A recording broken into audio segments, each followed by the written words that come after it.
me would be a very hard one to do on the test, to see that you could solve it by making everything conditionals and doing a hypothetical syllogism a couple times over. I would endeavor not to make something that nasty. 65. Not F, then not B. One is, oh, this is bizarre. One is not A and B and A or B if and only if F. Okay, and two is A, then not B, then not B, then B if and only if F. Okay, so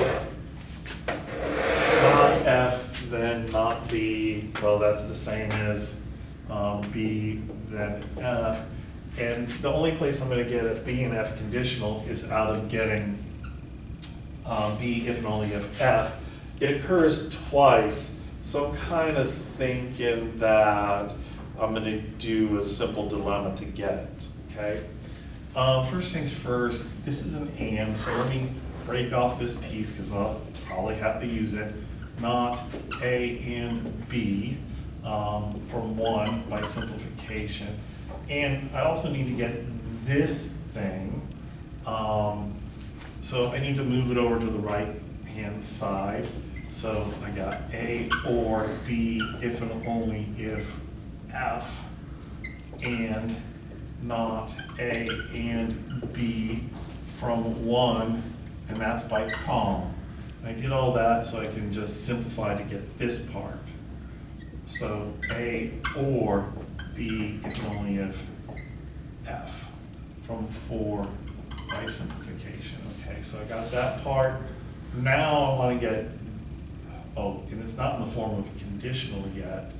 And if I'm going to do a simple dilemma, it should be in a conditional. So let's just change it to a conditional.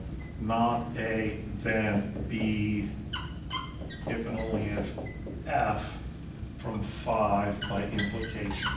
So now I'm going after this, which means I need an A, then not B. Let's see if we can convert this into that. Okay, so first thing, push the negation through, not A or not B. That's from 3 by De Morgan's. And what did I say I needed? I said I needed this, then that. Okay, I can get that from here easy by implication. Then turning the or into a then. The not A becomes an A, then not B from 7 by implication. This, I can now do a modus ponens with 2,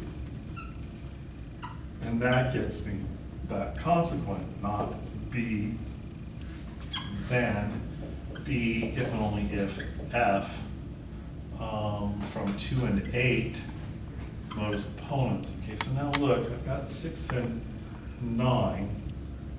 I just need a disjunction, not A or not B, which, oh hey, I made one of those accidentally, doing something else. So I got 6, 7, and 9. Get me B if and only if F. 6, 7, 9, and that's simple dilemma. Okay, we're almost done. 11, let's bust this into 2 conditionals. B, then F, and F, then B. That comes from 10 by material equivalence.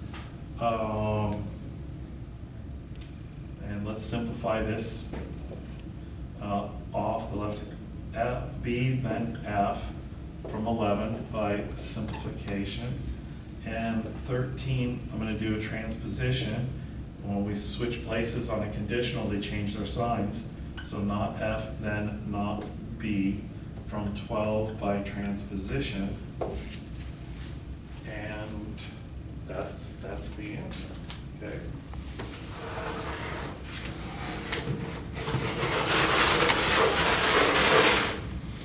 '67, we are almost there. 67.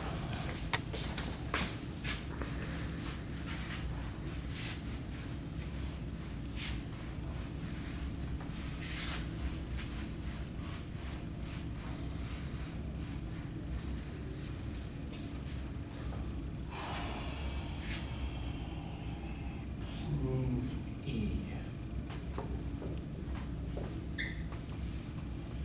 A or B. 2 is A, then C, then B. 3 is B, then E, and 4 is C and not B. Okay.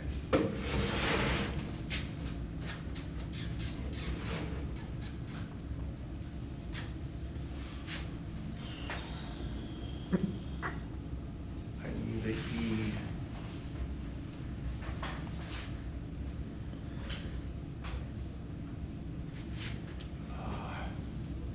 I don't know, let's just start something. C from 4, simplification. And now I'm gonna do a com, and I'm gonna get not B and C from 4 by com, and then I'm gonna simplify to that, not B, 6, simplification.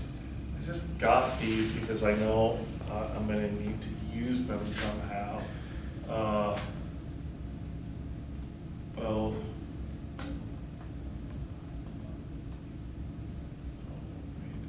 just lost my place.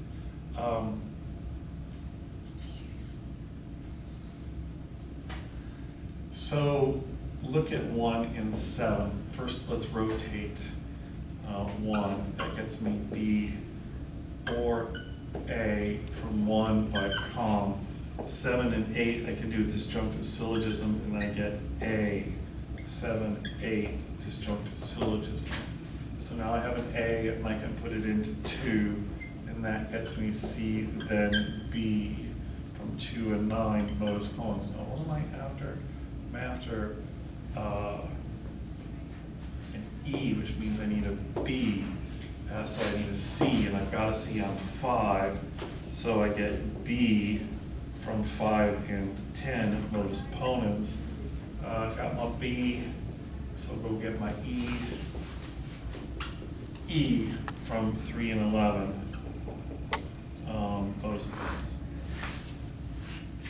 Okay, not too bad. 69, not N,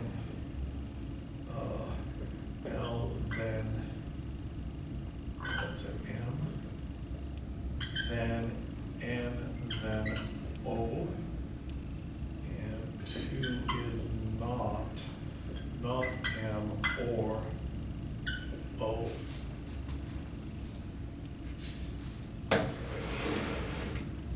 Okay. So the only place I'm going to get my N from is this. It's the only place where an N is. So let's go get that, which means I need an L, then an M. And the only thing I have to work with is this. And it's not in a very workable form, so let's just do De Morgan's on it. And we get M and not O, okay? Okay.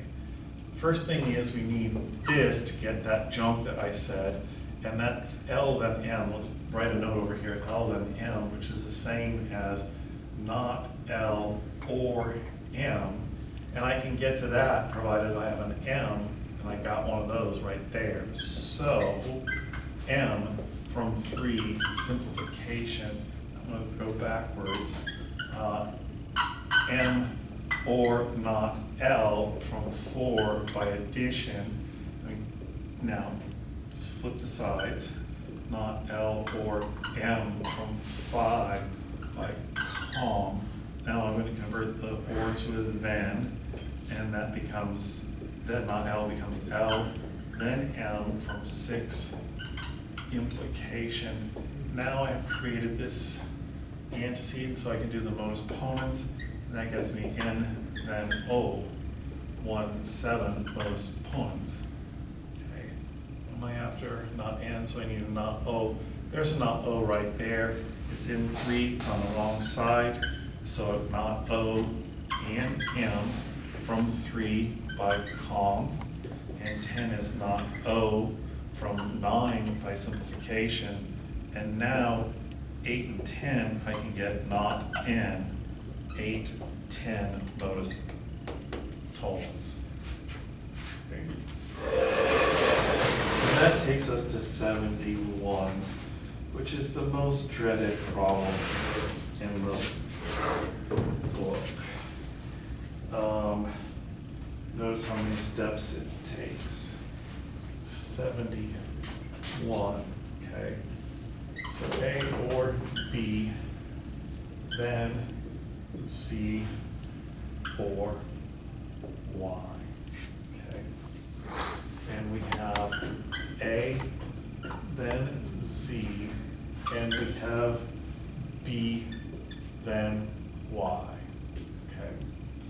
Now, I think I showed you guys how to do a conditional proof last class period, did I? Okay, well, guess what? Because I don't want to do 20-step proof right now, I'm going to use a conditional proof again, and that makes it just painfully easy. And here's your general strategy for a conditional proof. First of all, what you're trying to prove should be a conditional or anything that could be converted to a conditional, okay? You're going to assume the antecedent and then get to the conclusion. So the antecedent is what? This. So we're going to assume this. So 3 is A or B, okay? This is an assumption for a conditional proof, and we have to mark all lines that rest on an assumption, okay? And this assumption is made in line 3, so we say, hey, this rests on an assumption made